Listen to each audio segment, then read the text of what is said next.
I can't believe it. I'm finally going to meet my long-distance lover. We've only talked through our Discord and seen each other through phone screens. But I'm gonna meet my darling in person. Their flight from south should be coming in about 20 minutes. That should be enough time to get them a meal right before our flight to Edmonton. Maybe Tim Hortons? It's still 10:30, and the rush usually hits about now. Also, they probably never had Tim's before, and their sandwiches are crap. Maybe that juice store? I could get them some lemonade and wraps for the both of us, and then we'll just wait for our flight together. Thank God our Canada allowed Darling to sit next to me despite being a connecting passenger. Okay, gate F64.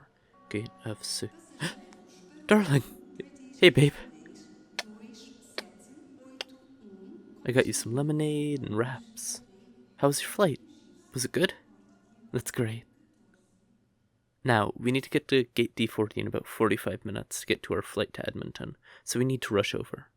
Of course, it'll feel faster looking at your beautiful face. Soon enough, we'll be in Edmonton, heading over to EDMfest, the largest electronic dance music festival in all of the Western Hemisphere.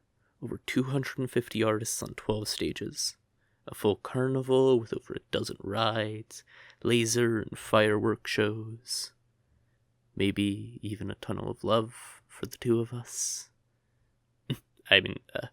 All because someone noticed Edmonton's first three letters are in fact EDM. Edmonton is basically a cow town in the middle of Alberta, and that's swarmed by 500,000 ravers for 3 days of a year.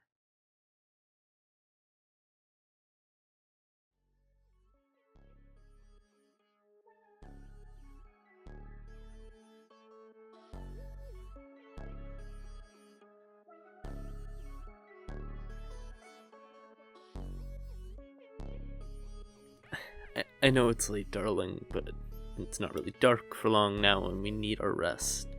We've been partying and dancing since we got out of that 2-hour-long security line. It's about midnight, actually, and Edmonton only gets 5 hours of real nighttime before the sun rises at 5:30 in the morning. Besides, the lines for water and food, vendors get super long as the morning gets long. I know you want to party some more, but I bought the tickets and provided the accommodations.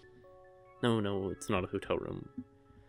The festival area is like a mile away from the nearest hotel, and those get really expensive the closer we are. Personally, I'm going down the nostalgic route. Ta-da! It's a 2-person tent, so we can spend the night under the stars. I was a Boy Scout back in the day and enjoyed camping by the lake. I got us a 2-person tent with dividers so we can have our own privacy during the night. They're surprisingly cheap, only about $220. Yes, Canadian. That's like a nice hotel room for a night, but I can take whatever I want, forever. It's so much better than just a hotel room in terms of value and all the fun of sleeping together now. Wanna go in? Okay. Nice and cozy. And I'm sorry for all this. That water bottle I gave you, since all the lines for water bottles are like an hour, and the bottles cost $7, which is a real scam, you know? Well, I took it from the creek nearby and I boiled it, and activated a mild form of GHB. That should make you go to sleep right about now. Sorry.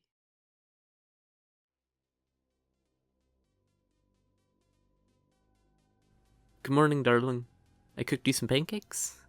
No, they don't have any more knockout drugs in them. I'm not a psychopath. I'm just in love with you.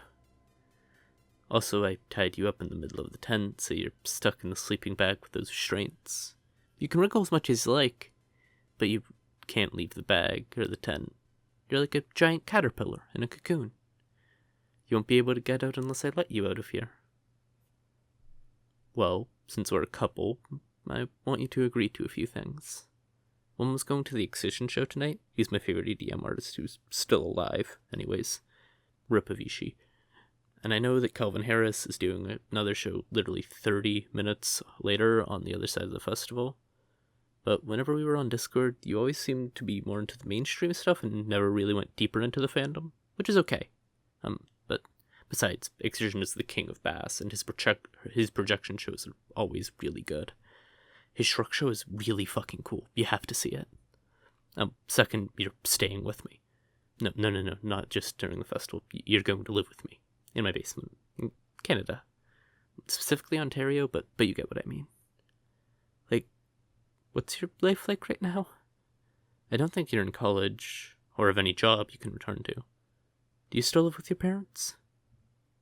You live all alone in a tiny studio apartment?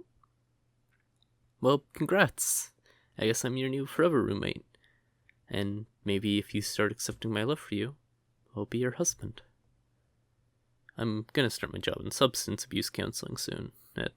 Thank God, America allows athletes to go to college for practically free. Wait, you don't know? I was a lacrosse player for Scrooge. That's why you aren't the best partner, so I'm going to keep you and mold you into the perfect lover and eventually perfect spouse. The police will find out, honey, you lived alone in Florida, with no friends. Your family kicked you out when you flunked out of college. Nobody will notice you. I don't even immigration officials will notice.